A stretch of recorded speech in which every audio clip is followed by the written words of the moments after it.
Hai semuanya, balik lagi sama saya Gerard Hursina.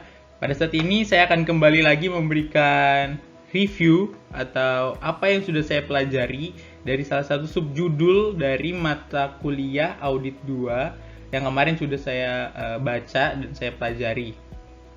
Nah, saat ini topik saya adalah kontrol internal, juga merancang dan melakukan tes kontrol dan tes substantif transaksi untuk penerimaan tunai.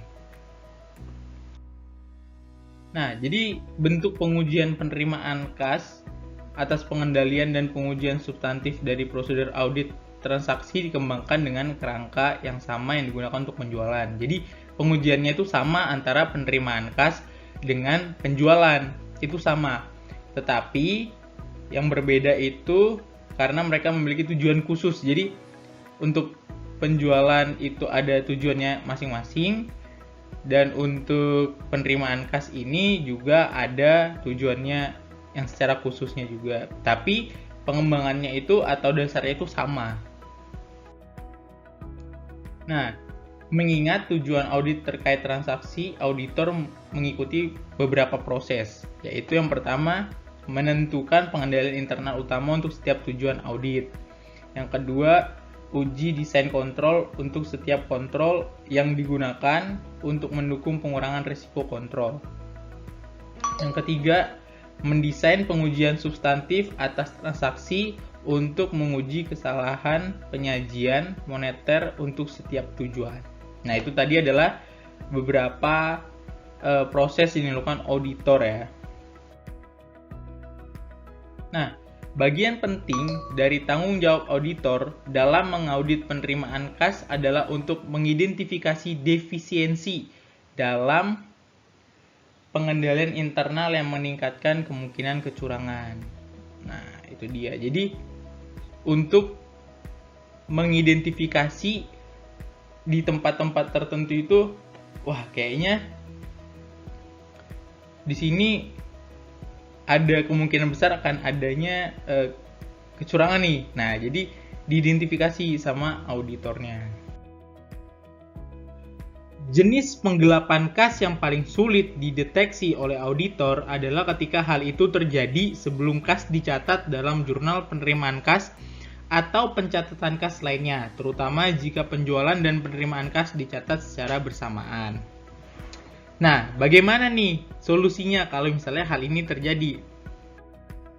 Nah, ini dia solusinya. Jadi, all sales orders numbers are accounted for weekly by the controller. Jadi, semuanya itu, semua nomor-nomor penjualan, nomor-nomor pembelian, dan pemesanan, dan lain sebagainya itu dikontrol oleh controller itu setiap minggunya. Nah, bisa juga dengan seperti ini. Untuk orang yang bekerja di bagian penjualan langsung, itu bisa kita berikan libur supaya digantikan dengan orang lain. Orang yang baru inilah yang nantinya akan membantu kita mendeteksi adanya kecurangan atau tidak selama orang yang sebelumnya tadi bekerja.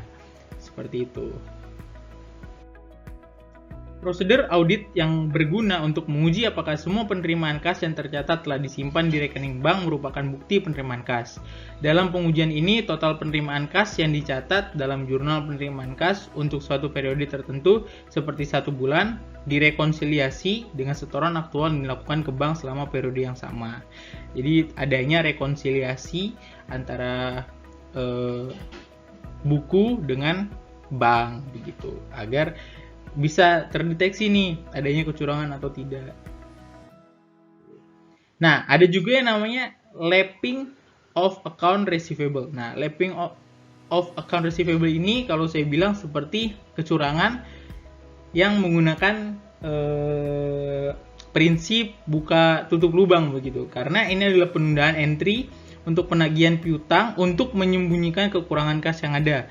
Penggelapan dilakukan oleh orang yang menangani penerimaan kas kemudian memasukkannya ke dalam sistem komputer. Ia menunda pencatatan penerimaan kas dari satu pelanggan dan menutup kekurangannya dengan tanda terima dari pelanggan yang lain.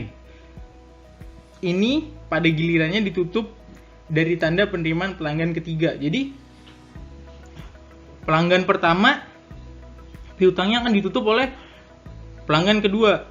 pelanggan kedua akan ditutup oleh pelanggan ketiga akan ditutup oleh pelanggan keempat, hingga nanti pada akhirnya akan terlihat bahwa piutang yang pertama itu belum dibayarkan begitu, belum diambil uangnya. Jadi tetap akan ada yang kosong, tapi itu pada akhirnya ya, Tapi selama orang itu masih bekerja, itulah dia buka tutup lubang. Dia akan terus menutup dari yang harusnya gilirannya. Seperti misalnya transaksi ketiga, harusnya untuk transaksi ketiga, tapi itu digunakan untuk menutup transaksi kedua. Yang tadinya transaksi kedua digunakan untuk menutup transaksi yang pertama. Ya, mungkin itulah yang bisa saya bawakan. Terima kasih untuk kita semua. Kalau ada pertanyaan bisa tulis di kolom komentar di bawah. Kalau misalnya ada informasi saya yang mungkin salah atau kurang tepat, mungkin teman-teman bisa membetulkannya, memberitahu kepada saya di kolom komentar di bawah ini. Kita sama-sama belajar. Saya juga butuh koreksi juga dari teman-teman kalau misalnya ada yang salah. Terima kasih teman-teman. Kita bertemu lagi di video selanjutnya. Bye-bye.